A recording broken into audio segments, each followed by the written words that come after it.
Honourable Heather Roy. Thank you, Mr Speaker. I'm very pleased to rise and support this bill. The Minister of Regulatory Responsibility gave an excellent speech about the history, how we've got to this point and what this bill will do. And just listening to the Green Speaker who's just spoken reminds me exactly of why this sort of legislation is needed. He took the opportunity when speaking on this bill to have a whack at everything he dislikes. There was some environmental stuff in there, the ACT Party and Graham Scott, who is probably the person who best understands public policy in this country, got a swipe. And he started off by talking about one of the Green Party's old favourites, plain packaging of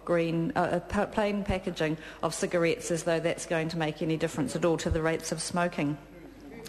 Mr Speaker, the basic principles of lawmaking are something that are very often overlooked. I often say laws should be clear, they should be enforceable, and they should be routinely enforced. Plenty, sadly, are not, and this is why there is need for this legislation.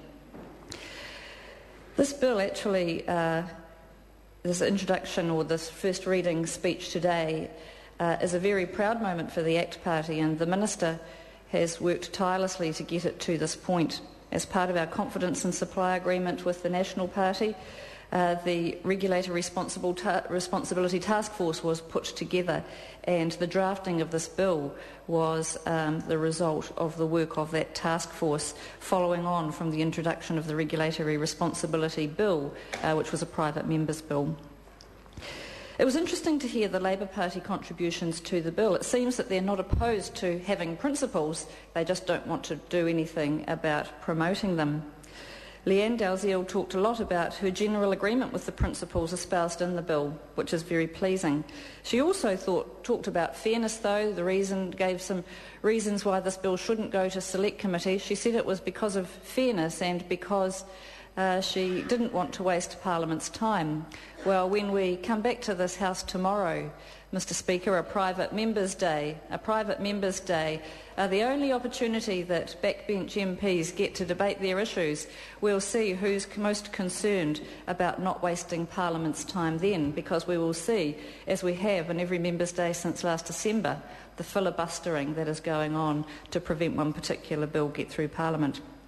Charles Chauvel stood up too and said he was objecting to a number of things. He too talked about the value of the principles, but then he gave a long list of objections to why the bill shouldn't proceed, and they mainly, it seemed to me, sitting here listening very carefully, Mr Speaker, seemed to be an objection to ministers doing exactly what should be expected of them. There is nothing wrong with expecting legislation to be fair and clear, nothing wrong with expecting legislation to be enforceable or to be routinely enforced. The bill itself, Mr Speaker, sets clear standards that new rules and regulations will be measured against, and that is very important. The Minister talked about transparency and accountability, easy words to rattle off, but much harder principles to put in place. These standards spell out what good laws look like and should do, and as lawmakers, every one of us in this chamber has the responsibility to ensure that that happens. For example, laws and regulations should treat everyone equally. They should be accessible, they should be easy to understand, they should not remove property rights without good reason or without compensation, and they should not remove the right to appeal to the courts. Secondly, the bill would require anyone proposing new laws or regulations to certify that their proposals met such standards.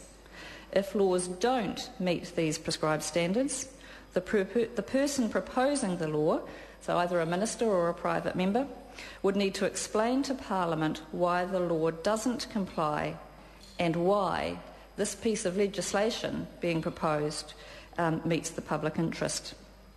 And finally, if someone believes that a new law doesn't meet the standards, they will be able to go to the court. The court can then issue a declaratory judgment. And so there are checks and balances, there is transparency, there is accountability, things that every member in this House at one time or another has stood up either here or on an election stage and talked about. This bill, Mr Speaker, is about putting in place these very things. So for those who do have objection, Mr Speaker, I've got some questions. These are questions that everybody drafting a bill should have to ask themselves, and exactly what this law is putting in place. Why is this law or regulation needed? What will it achieve? What is likely to happen if the law isn't put in place? What side effects might there be? Unintended consequences are something that we see all too often. Are there any alternatives? And what makes this particular piece of legislation the best option? Should ask if anybody's legal rights or property rights are being infringed, whose they are, and do they consent? And, most importantly, in the issue of property rights, are they being compensated for this loss? Does the regulation follow the principles of responsible regulatory management? And, as the bill also allows for, when will the regulation next be reviewed?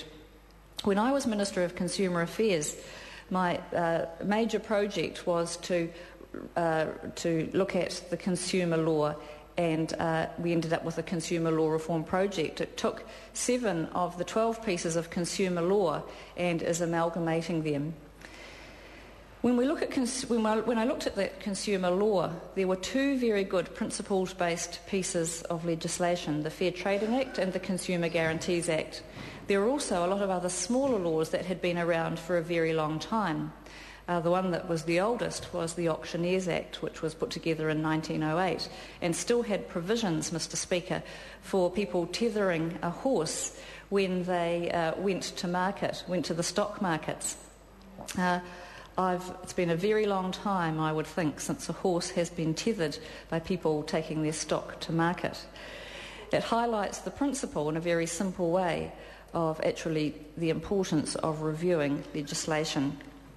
So, Mr Speaker, I proudly stand here today and support the Minister of Regulatory Responsibility in this initiative to look very carefully at the lawmaking that happens in this House, the way it's gone about, the need for it, and what exactly should happen. We're going to see, as a result of this, strengthened regulatory impact statements, something when I was in opposition I frequently asked to see at select committees, and just as frequently was told the regulatory impact statement isn't ready yet, I'm sorry.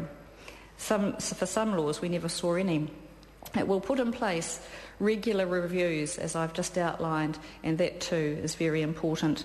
It will result, as the Minister said, in better discipline, transparency, accountability, and around public expenditure and much higher quality regulation, something that each and every one of us in this House should bend over backwards to put in place.